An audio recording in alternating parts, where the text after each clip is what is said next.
ॐ नमः शुद्धेभ्यः। ॐ नमः सिद्धेभ्यः। निर्मल जल सामान्य है जिनका, चंदन से है दियो वचन। अक्षत सम अक्षत है श्रद्धा, सुमनो सा सुंदर है तन। नैवेद्य चरित्र जान है दीपक, बस विधि करते धूप दहन। ध्यान सुफल है अर्घ समाधि, मुनिवर तुमको नित्य नमन। अनर्घ पद को पाने गुरुवर, मेरा अर्घ समर्पित है। एक जीवन क्या सौ सौ जीवन, गुरुवर तुम्हें समर्पित है। ऋषिवर तुम्हें समर्पित है। देवादिदेव 1008 बंदा जी के अतिशयकारी अजितनाथ भगवान की। देवादिदेव 1008 वर्तमान शासनक महावीर भगवान की। परम पूज्य 108 आचार्य प्रवर गुरुवर श्री विद्यासागर जी महाराज की जय।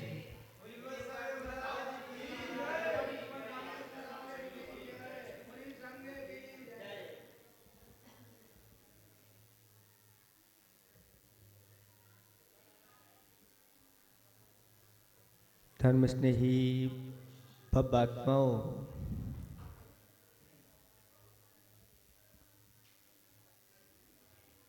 सम्यक दृष्टि जो जीव होते हैं, उनका आचरण विचित्र ही हुआ करता है।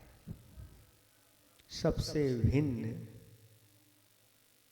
जल से भिन्न कमल जिस प्रकार होता है, वैसा ही उनका जीवन रहता है। ये मनुष्य जीवन हमारे लिए उत्कृष्टता पाने के लिए मिला है। मनुष्य जीवन के माध्यम से ही हम उत्कृष्ट स्थान पर पहुंच सकते हैं। ये उत्कृष्टता न तो देवों में है, न त्रियंचों में है, न नारकियों में है, सिर्फ मनुष्यों में है। वर्तमान में कितनी उत्कृष्टता है। 14 गुणस्थान होते हैं, उनमें आज वर्तमान में हम सप्तम तक पहुंच सकते हैं। सप्तम में तभी पहुंच पाएंगे जब मुनि बनेंगे। मुनि तो बनो, मुनि तो बनो, नहीं तो मुनीम सा घर में रहो। मुनि तो बनो, नहीं तो मुनीम सा घर में रहो। मुनीम जो होता है, बड़े बड़े सेठों के यहाँ काम करते हैं मुनीम साहब। और मुनि साहब सब हिसाब किताब, उनको सेठ जी से भी जाना पता रहता है, हर एक चीज की जानकारी रहती है। घाटा होता है और फायदा भी होता है। जब फायदा होता है और सेठ जी को खबर दी जाती है तो सेठ जी बहुत प्रसन्न होते हैं। और जब घाटा होता है तो सेठ जी उदास हो जाते हैं। लेकिन मुनीम जो होता है, तात्कालिक वह थोड़ा प्रसन्न हो जाए, लेकिन वह अंदर से जानता है कि ये जो घाटा है और लाभ है, इससे मुझे कुछ होने वाला नहीं, क्योंकि मुझे तो जितनी तनख्वाह मिल रही है, चाहे घाटा हो सेठ जी को माल में तो भी हमें 10,000 मिलना है, और फायदा हो तो भी 10,000 ही मिल रहा है। ये घाटा और फायदा मेरे लिए नहीं हो रहा है, मैं तो सिर्फ मुनीम बन करके ये काम कर रहा हूँ। ये तो मेरा नहीं है, ये फायदा भी मेरा नहीं है, ये घाटा भी मेरा नहीं है, ये दुकान भी मेरी नहीं है। इस प्रकार से वह कार्य करता है। क्या ऐसा सेठ जी अपने घर में मुनीम बन के रह सकते हैं? हाँ, रह सकते हैं, तो सम्यक दृष्टि होते हैं। बनारसी दास का नाम आप लोगों ने सुना होगा। रात्रि में शयन कर रहे थे, अंतिम पहर में उनकी निद्रा खुल जाती है, और इतने में एक चोर उनके घर में घुस जाता है। और जैसे ही चोर घुसा तो बनारसी शास्त्री ने समझ लिया कि चोर आया है। चुपचाप लेटे लेटे सब कुछ देखो क्या हो रहा है।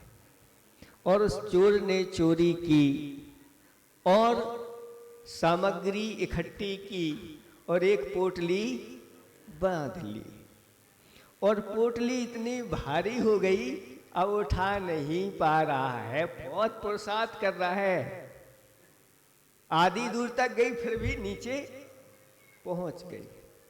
बनारसी दास जी को दया आ गई और जाकर के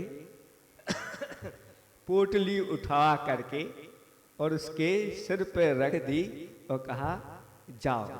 इतने में वह चोर घबरा गया कि ये क्या हो गया, अब तो रंगे हाथ हम पकड़े गए हैं।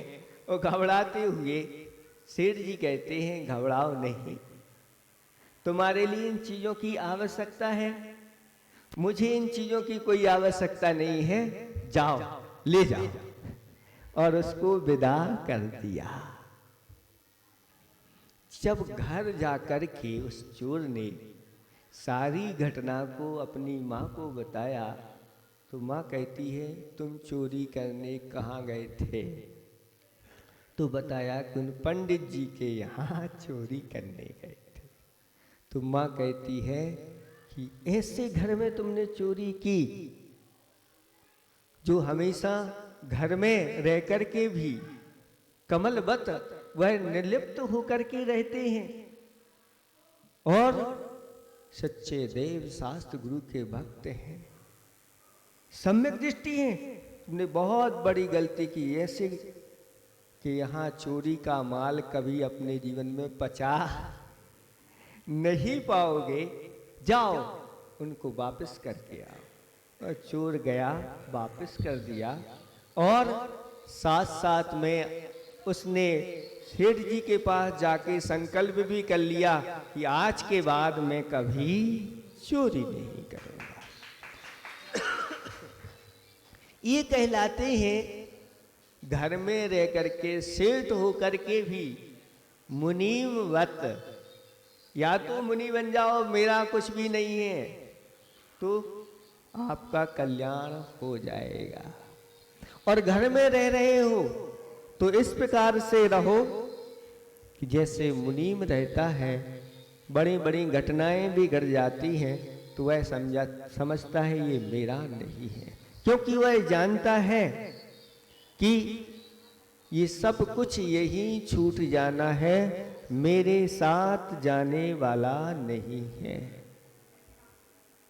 आज तक जितने भी इस पृथ्वी पर आए हैं कोई साथ में लेकर के नहीं गया, लेकिन फिर भी आसक्ति के कारण से इतना कि जैसे ऐसे लगता है कि सब कुछ हमें साथ लेके ही जाना है। और कुछ लोग साथ में लेके नहीं जाते, ये भी जानते हैं, लेकिन मेरे लड़के बेटे पोता पोतियों के तो काम आएगा। स्थिति ऐसी बन जाती है, स्वयं पाप करते हैं, धन आदि को कमाते हैं, उस पाप का फल मिलकर के कोई नहीं भोगता। आपके धन को तो सारे मिलकर के मौज उड़ाएंगे, लेकिन अगर आपको कोई रोग हो जाए और घर में कह दिया जाए कि थोड़ा थोड़ा बांट लो, कोई बांटने के लिए तैयार नहीं होता। स्वयं ही उस प्रकार के कर्मों का फल भोगना पड़ता है। ऐसे ही अगर अपना जीवन हो जाए, है अपना कोई दिक्कत नहीं, लेकिन उसको अपना नहीं मानते हुए चल जा, ये अंदर से जब दृष्टि रहती है तो बड़ी बड़ी घटनाएं भी हो जाती हैं, तो हम सुरक्षित रहते हैं और कर्म बंध से बंध जाते हैं। ऐसे ही जो इस प्रकार के अपने धन को दान आदि कार्यों में लगा देता है, वह दान का जितना भी धन है उसके साथ जाता है, उतना ही नहीं मिलता। कितना मिलता है? अगर आपने यहाँ दान दे दिया तो कितना मिलता है? कई गुना। शास्त्रों में नीतिकारों ने लगा है कि अगर आपने अपने धन को ब्याज पे लगा दिया, बैंक में जमा कर दिया, तो कितना हो जाएगा? दूना हो जाएगा, डबल हो जाएगा 5-10 साल में जितना है। और अगर आप अच्छे व्यापारी हैं, उस धन को व्यापार में लगा दिया तो चौगुना कर लेते हैं उतने ही समय में।